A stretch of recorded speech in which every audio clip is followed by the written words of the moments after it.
Hello friends, बरायबाय बड' जब info अफिशियेल YouTube चेनेलाव दा आसा खालामो गासिबो नोंथांमोना मोजां दङ।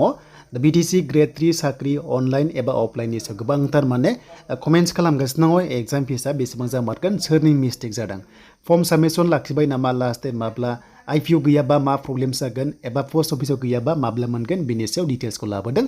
बेखायनो भिडिअखौ नोंथांमोना जोबजासिम नाय अब्ला बुजिगोन आरो जायफ्रा चेनेलाव गोदान साबस्क्राइब खालामना ला जेब्लायबो साख्रिनि आपडेट लेटेस्ट बर' रावजों नोंथांमोना मोननो हागोन। स' गोबाव खालामा जों थांग्रोनो अफिशियेल वेबसाइटआव। दा जोङो BTC नि मोनसे पर्टेलाव फैबाय। दा BTC मोनसे पर्टेल दङमोन। दा बेयाव बिथांमोना अनलाइन खालामनो हायोमोन नाथाय बिथांमोना दायो अनलाइन खालामालासे अफलाइन खालामदों जायनि जाउनाव गोबांथार इसु जायो। जुदि अफलाइन खालामबा खायसे मिस्टेकबो खालामो फर्म फिलआप खालामनायाव आरो बेयाव रिजेक्ट जानाय चान्सआ दङ आरो। स' रिक्वेस्ट खालामदों नेक्स्ट लेभेलाव जाहाथे अनलाइन खालामो आरो बयबो एप्लाइ खालामनो हायो इजिलि। दा बिथांमोना दा अफिशियेल नटिस होनाय बायदिबा IPO दाननांगौ एबा जोंहा चालान दाननांगौ। दा बेयाव माखासे एग्जाम फिसनि बाथ्रा दङ आरो बे एग्जाम फिसआ माबोरै जागोन जों बेखौबो नायगोन। दा बेखायनो नोंथांमोना गोबांथार कमेन्ट्स खालामदों आन्दायगासिनो दङ IPO प्रब्लेम एबा नोंथांमोननि चालान प्रब्लेम। दा जों IPO लायोबा एनि पोस्ट अफिसनिफ्राय जोङो बेखौ लानो हायो आरो बे एक्सेप्ट जायो। नाथाय जों चालान दानोबा जों अनलि क'क्राझाराव दाननांगोन जुदि IPO नोंथाङा लायाबा आरो। दा जेब्ला जोङो पोस्ट अफिसाव IPO लायो जास्ट एग्जाम्पल जुदि 100नि IPO लायोबा 10% बिथांमोना लायो हमना ला 10 थाखा बारा लायो बेबादि नुनो मोन्दों। स' बिथांमोननि माखासे बाथ्रा जाबाय बे स' बिथांमोननिसै बेनिफ्राय दायो IPO गैयामोन जुदि गैयाबा मा जायो जुदि मोनसे पोस्ट अफिसाव IPO गैयाबा बिथांमोना ओरैबायदि खालामो मेल खालामो बेनो जाबाय हेड अफिसाव बिथांमोना हेड ब्रान्चआव मेल खालामो अब्लासो बिथांमोना मोनथिनानै नेक्स्ट डेआवहाय IPO खौ हरो होननानै बिथांमोना फोरमायदों। स' बेखायनो जुदि सोरबाफोर IPO मोनाखैबा नोंथांमोना नेथ'नांगोन जुदि दिनै मोनाखैबा गाबोन मोननाय चान्सआ दङ आरो बिथांमोना मेल खालामबाय होनना बुंदों आरो मेल खालामनाय लोगो लोगो हेड ब्रान्चआव मोनथिहोयो आरो IPO खौ बिथांमोना एभेलेबेल हरनाय जायो बिथांमोना बेखौ फोरमायदों। थ' बेखायनो IPO खौ जों मोनथिबाय। दा बेनिफ्राय बे IPO दाननोबा जों एग्जाम फिसखौ जों मिथिनांगोन ना एबा IPO दानाबा नोंथांमोना चालानखौबो दाननो हागोन क'क्राझाराव आरो एनि वान बेयाव एक्सेप्ट जायो। दा बे एग्जाम फिसआ बेसेबां दंबा आरो गोबां कमेन्ट्स 200 जागोन ना 250 जागोन एबा 300 जागोन नामा दा बेयाव गोबां गोनो गोथो जागासिनो दङ। बेखायनो जों फैग्रोबाय अफिशियेल नटिसखौ नायनो आरो बे अफिशियेल नटिसआ ग्रेड 3 नन टेक्निकेलाव ओंखारदों बेनो जाबाय 372 पस्टार दङ। अनलि BTR स्टुडेन्ट्स बेयाव इलिजिबल जागोन 18 निफ्राय 43 इयार्सआ अके। दा बेखौ जों मिन्थिबाय। दा बे एग्जाम फिसआ जों माबादि आरो लोगोसे मोनसे कमेन्ट्स मोननै पस्ट खालामबा IPO मोननै नांगोन नामा येस 100% नोंथांमोना एक्सट्रासो फर्म साबमिट खालामनांगोन अके। जुदि नोंथाङा 15टा एप्लाइ खालामबा 15टा नोङो फर्म साबमिट खालामनांगोन एबा IPO खौ नोङो 15टा दानांगोन आरो। स' बेखायनो बेखौ जों मिन्थिबाय। जुदि जों मोननैल' खालामबा जों मोननै एक्सट्रा नोंथांमोना हरनांगोन अके। दा बे क्लियार जाबाय। बे नोंथांमोननि सोंनायनि मोनसे नाम्बार 1 एन्सार। देन बेनिफ्राय एग्जाम फिस। दा एग्जाम फिसआ बेसेबां जामारगोन जों दायो नायनोसै। स' दायो जों माखासे एड्रेसखौ नायबावनोसै जाहाथे बांसिन क्लियार जायो। दा बैसोआ जों 18 निफ्रायनो हागोन आरो 43 इयार्ससिम जों हायो।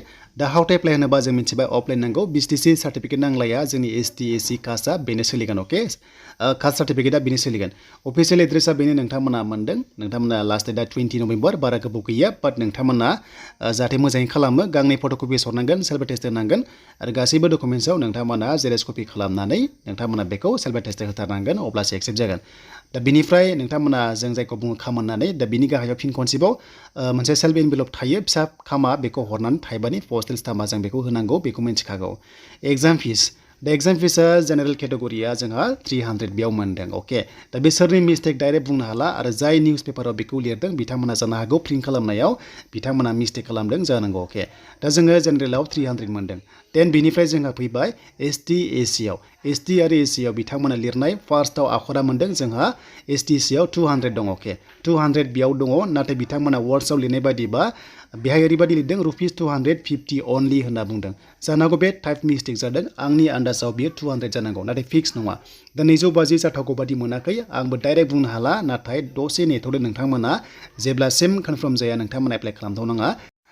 जास्ट सानसे नेथ'दो दा गाबोन CSB आव जिनोखि खाथि खालानि दङ बिथांमोनखौ थिनहरनाय जागोन आरो बिथांमोना कनफार्म खालामगोन आरो नोंथांमोनाबो जुदि आंनि फन नाम्बार दङबा नोंथांमोना गाबोन थांनानै नोंथांमोना मेसेज खालामनांगोन। दा नोंथांमोना जाहाथे बेखौ खालामो अब्ला बांसिन क्लियार जागोन आरो। दा आंनि नोजोराव 200 जानायनि चान्सआ मेक्सिमाम 99% दङ। दा बेखौ जों मिन्थिबाय। स' बिनिफ्राय नोंथांमोना लासै लासै एप्लाइ खालाम। दा CSB आवहाय जेब्ला अफिशियेल नटिसखौ नायथारो अब्ला बियो बेस्ट जागोन आरो। दा बेनो नोंथांमोननि थाखाय लेटेस्ट आपडेटआ। दा बुजिबाय नोंथांमोना गोबां पइन्ट्स मोनबाय जे सासेयानो मोननै मोनथाम खालामनो हायो एक्सट्रा IPO लानांगोन एबा चालानखौ नोंथांमोना लानांगोन।